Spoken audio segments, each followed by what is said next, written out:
Welcome to another episode of Maintenance Untangled, where we untangle the complexities of maintenance. Welcome back to another episode of Maintenance Untangled. Ricky, welcome back. Thanks, Derick. Good to be back. It's been a couple of weeks. Life's been a little bit busy for both of us, but yeah. How you been anyway? Good, all things considered. Had an unfortunate run-in with a hockey stick, but other than that, broken finger, all good. We'll mend and we'll play again.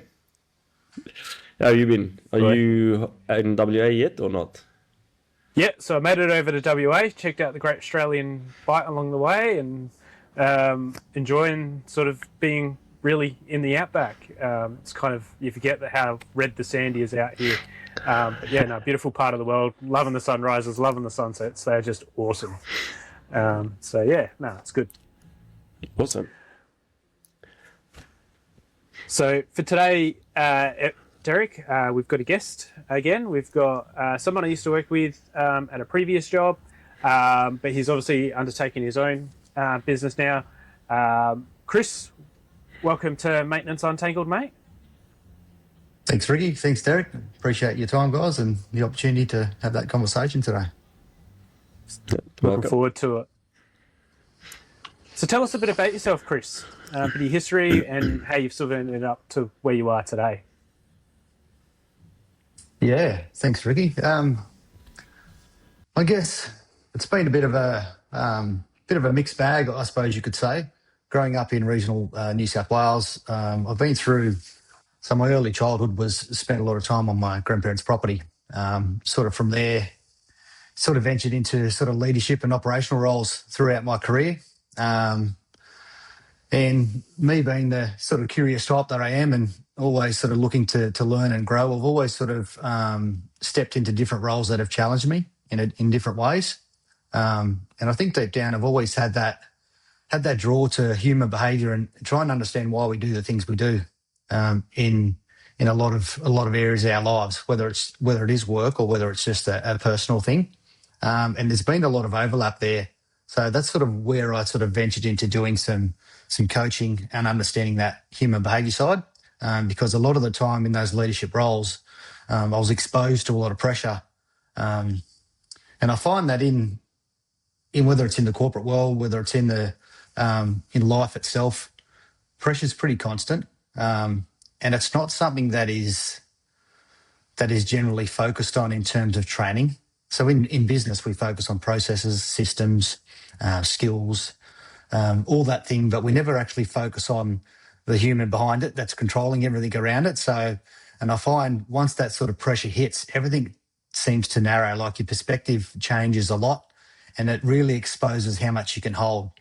And I was having this conversation the other day and I was explaining what composure was to somebody, because there's this thought that it's just being able to stay calm, which in most situations I found it's not. So composure isn't just being calm, it's being able to hold that tension and that pressure and still make the appropriate decision or the right decision for the outcome. Because a lot of the time when pressure hits, we seem to react. We get defensive. We can even go silent. There's different ways that our brains try to go into this defensive and protection mode that a lot of the time we're not even aware of. So that's kind of, for me, it exposed a bit of a gap in that human performance space of how we handle sort of pressure. And it's kind of something that I've realised needs a little bit more exploring, and that's kind of where I've ended up now. And I'm finding there's a lot of overlap for me in the leadership space, because obviously when you're leading a team, how you show up under pressure shapes everything around you in the organisation. So I think if you want to change that, you need to show up differently, and I think that's probably a good starting point for me. Yeah. So, Chris, just a curious question here. Yeah. Have you found that diet actually fits into that component of pressure and handling pressure as well? You said diet, was it? Yes. Derek? Yeah. Yeah, I think that's one piece of the puzzle for sure. Like, it's an overall health aspect of something. So I guess we operate in these physical bodies, but then obviously you've got our software which is running in our heads, and how we sort of perceive things. And it's all, without sort of diving too deep into it, it's obviously all linked, and it does have a profound effect, because when we're talking about the safety aspect of any workplace, that pressure changes how you behave. And if you're not looking after yourself from a physical standpoint as well, that's 100% going to affect how you behave and how you respond, and essentially how much you can sort of hold. Yeah.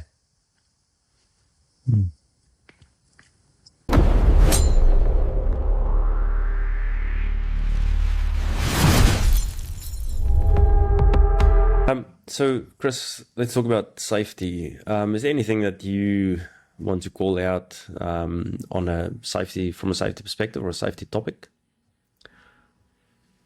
Look, I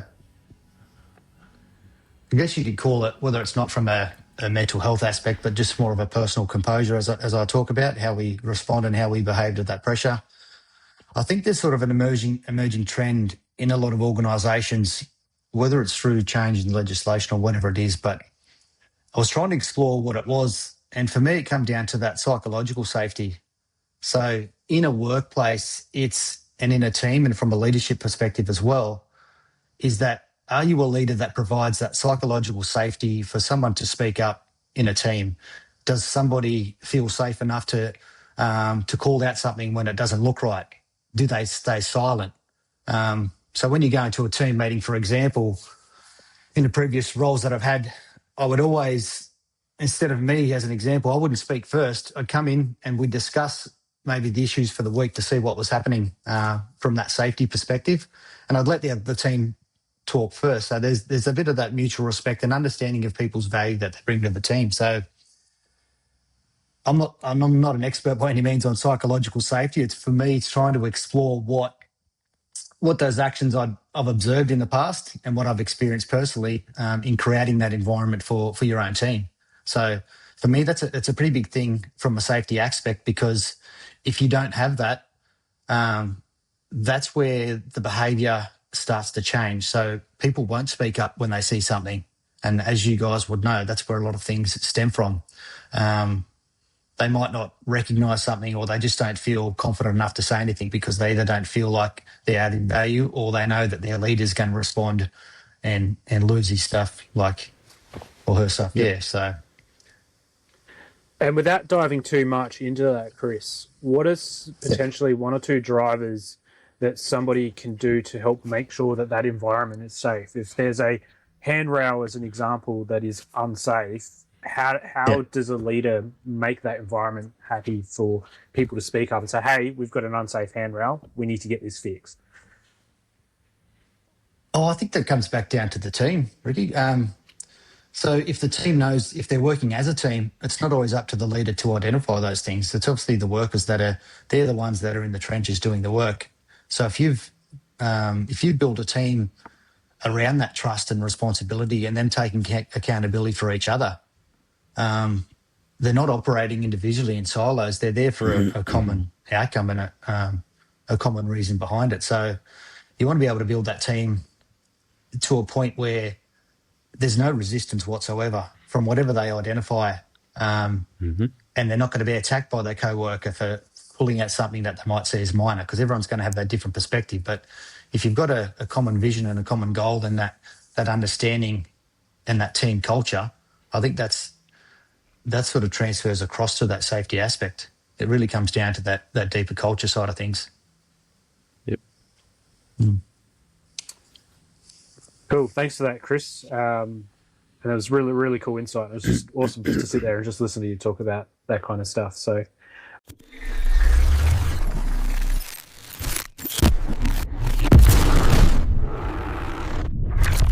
but let's focus more down on what you focus on nowadays as a day-to-day role, and that's working with leaders that are under pressure. Obviously, within the maintenance industry, there's always heaps of pressure, especially when it comes to shutdowns, or there's a lot of breakdowns going on, or the business is going through tough points of time.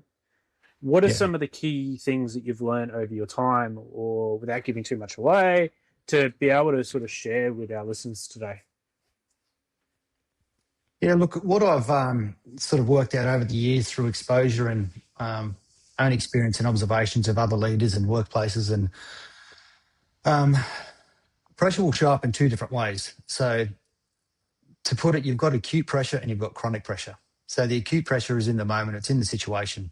So it's what's happening now that needs a direct response. And then there's also the chronic pressure side of things, where it's the pressure you carry personally and internally, the things that are unresolved. So they're the two aspects that I'll always start with. So what happens in an acute pressure situation, how we respond is either a nervous system response, so it becomes a safety thing. So our nervous system physiologically wants to keep us safe. I mean, we operate in these environments these days, so our biology is something that has developed for thousands of years, and it's created this response to see everything as a threat. But today, a lot of things aren't generally life-threatening situations, but our body responds in that way. So that's one side of the acute pressure. The other side is our ego, which is one thing no one generally likes to admit or talk about. So our ego is a good thing. It's there to protect our identity. The problem is our identity that we've developed a lot of the time likes to get defensive. So it's trying to protect that significance that we have and how we see ourselves. So generally in a situation, and I've seen this, even myself experienced it a few times years ago, you've got to be aware of when it does show up, is that it's there to protect because you feel shame or you don't want to be seen as incompetent by your team. So generally we'll get defensive and we start to point the finger and we blame everyone else around us instead of taking responsibility for it. So for me, when you're in that acute situation, you need to be able to pause and take yourself out of it, because in leadership positions, it's never about you. It's about the business. It's about the outcome, and being able to park that ego aside for just a second and see the reality of what's happening in the situation and making that decision. It takes about it, like it can take 5 seconds. It can take 3 breaths. Like it's a slight pause to stop that reactivity coming out, and that ego to kick in and want to keep you safe and protected there. So for me, that's the acute pressure side of things. And I'll give you an example. So years ago, I worked for a water organisation, or a large scale irrigation supply company. So I'm talking the Snowy Mountains. There's our major supply dams in the Snowy Mountains supplying all of regional New South Wales. It was a demand forecasting role. So my role was to forecast how much water to release from those dams, and it would arrive in 6 to 7 days. So we're talking thousands of irrigation farmers in an open, large-scale channel network, and we're talking up to probably 7, 8, 9,000 megalitres of water per day coming through these offtakes. So we were well above 50, 60% of the whole supply along the river. The problem is with that mismatch, the farmers would only order 24 hours out. So here I am trying to second guess what the farmers want tomorrow, but I needed to have ordered that 7 days ago to release from the dam. So it's kind of, you're playing with fire there a few times, but there was a lot of data coming in to make those decisions. And the first time I remember, just when this acute pressure hit, was there was a mismatch in these orders. So I was probably a 3-day, like the weather throws you out. So I was 3 days out in my forecast, and there was a really massive shortage on what the farmers needed. And we're talking huge effects on crop stress and millions of dollars in yield loss and whatever that could be. So when I walked into work that morning, realising we were short, the shit had hit the fan essentially. And there was phones ringing everywhere. We had about 50 field staff coming in, which were directly affected, that were supplying all these farmers. And it was absolutely chaotic. And my first response, the ego kicked in saying, no, I didn't make the mistake. So you start to point the finger and you blame everybody else around you because you don't want to look stupid or you don't want to look incompetent for what you've done. So, and I don't know what it was that came over me. I kind of went into a bit of a cognitive triage, I call it too. So I'd walk back into the office, shut the door, and I'd sort of taken myself out of the situation. So there was no more ego there. I completely understood what I needed to do. So there was the response in that situation for me was control, influence, and noise. So what can I control in this situation? Who needs to know the information? Like, what's the data there that it's telling me? So I knew that the water was coming. We'd released it. It was going to be in 3 days. How do we manage it? Who needs to know? Do the farmers need to know? Did the exec team need to know? The operational staff? Once you start doing that, and then you start to work out, okay, what can I influence? Who can I use in the team to help me relay this message? And then just a simple pause for me and going through that process was taking myself out of it. There was no longer an ego in that situation. It was what it was. You're no longer fighting with reality. You're accepting what's there, and you're trying to see the value in this. You're like, okay, well, let's grow from here.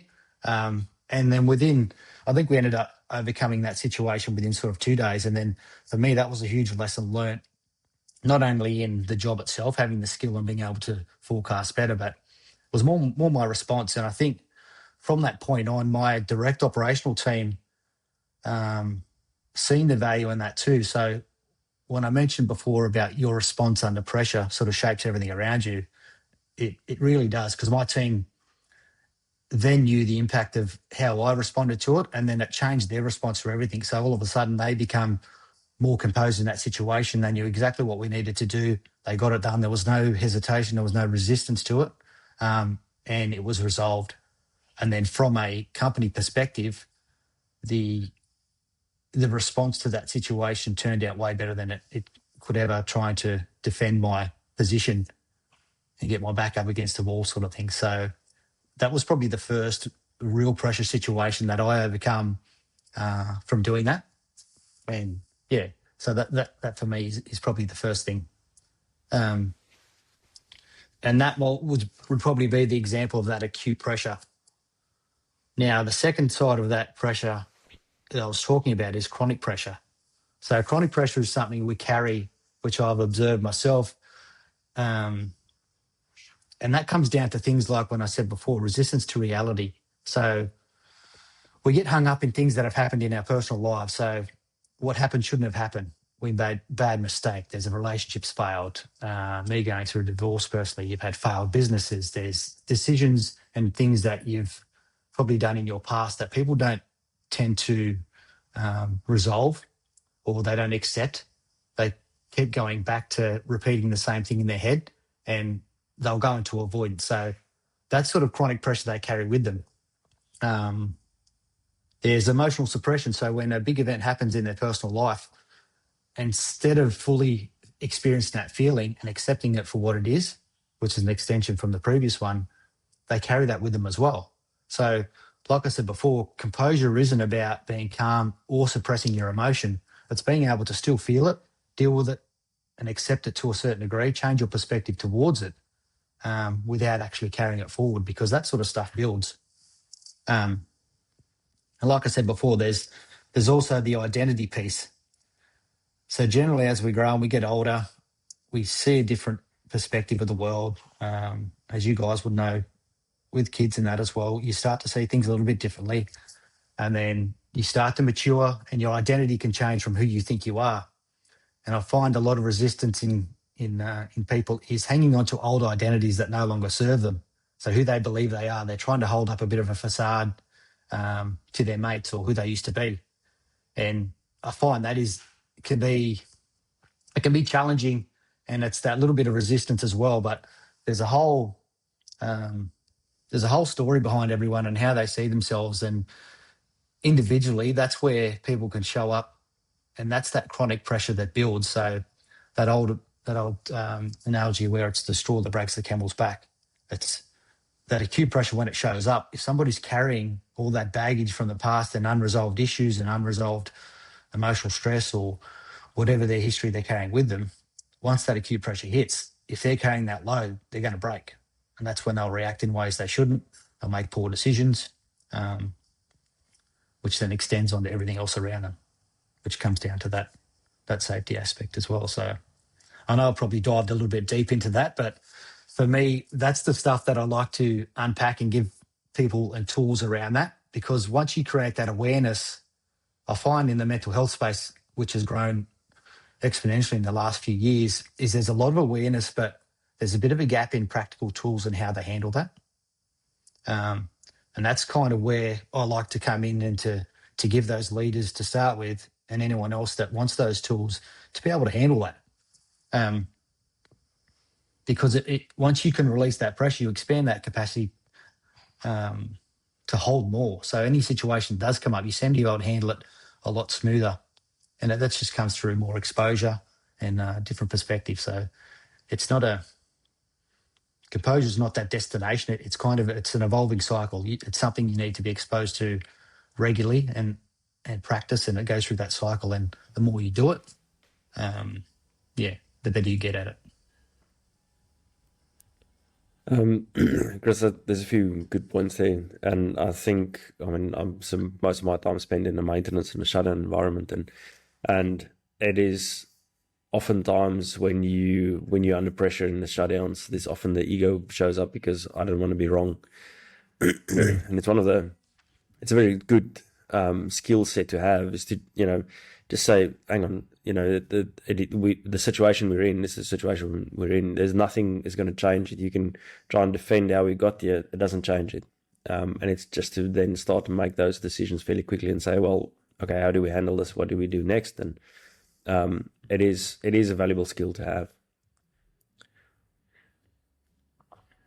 Yeah, absolutely. I have to agree. And that's, I think that's one of the things that I've learned and also observed in other leaders is they have great humility, being able to see it for what it is, removing themselves from that situation, their ego, and just seeing it for what it is.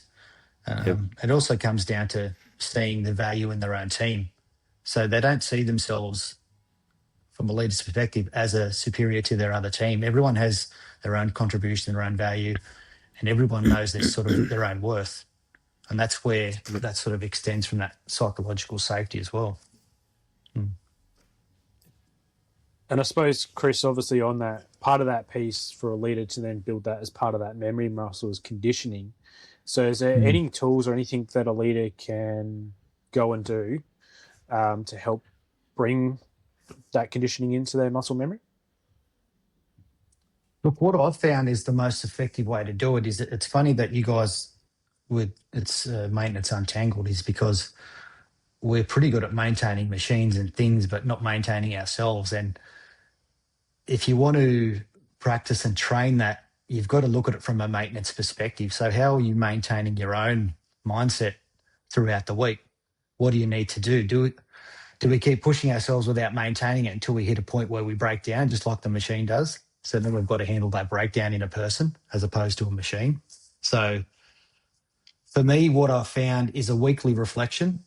And this is something that I found hard to do at first because growing up, I was never a journal type of guy. And I've seen the value in people when they journal, but I never knew what to journal about.